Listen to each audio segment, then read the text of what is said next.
This episode is brought to you by the Air Force Collaboratory. GPS is important to everything in our lives. That is why we are totally replacing it. Wait, what?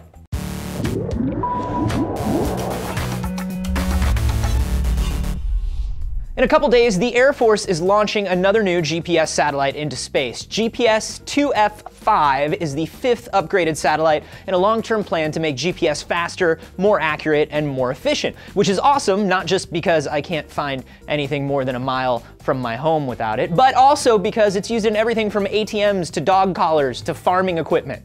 The first generation of the Global Positioning System was created by the Air Force in 1973 for doing complex things like finding lost soldiers and instantly figuring out the math required to launch a missile from a mobile platform. GPS, as you and I know it, started in 1989 with the launch of the first GPS-2 satellite. The new network was opened completely to the public in the year 2000. The GPS network is made up of 24 operational satellites and some extras for backup.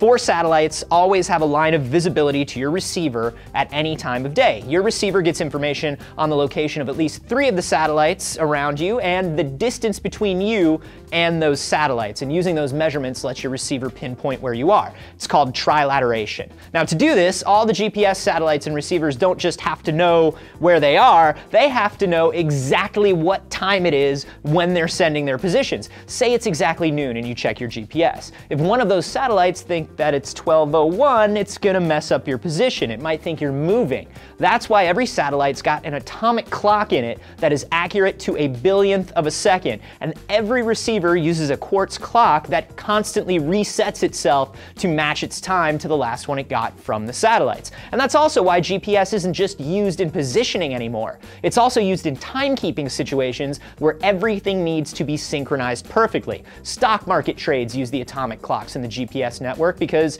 just a fraction of a second could change the ownership of billions of dollars. It's also used in ATMs. With more and more of our lives becoming dependent on GPS, it's not surprising that a massive upgrade is underway. Type 2F satellites like the one being launched in a few days are considered interim upgrades that have a 12-year lifespan, improved clocks, and a new type of signal for everyday use. And by 2020, we'll be using Type 3 satellites. They're gonna have newer clocks that are accurate to a fraction of a billionth of a second. Super important for military and financial uses. They will also have increased signal strength and accuracy. While GPS is accurate to about 20 feet, the new Type 3 network will be accurate to an arm's length. I don't know if that's like a tall guy's arm or my arm or like a baby arm or what, but I feel like my eyes might be able to take it from there regardless. If you're interested in the GPS network, our sponsors over at the Air Force Collaboratory want you to help them decide where to launch a Type 2F satellite that is going live in spring of next year. So head over, join the Collaboratory, and you can weigh in on where the members of the Air Force Space Command will position a $150 million satellite that will provide positioning and timekeeping for billions of people. So go launch a satellite and subscribe here for more D News.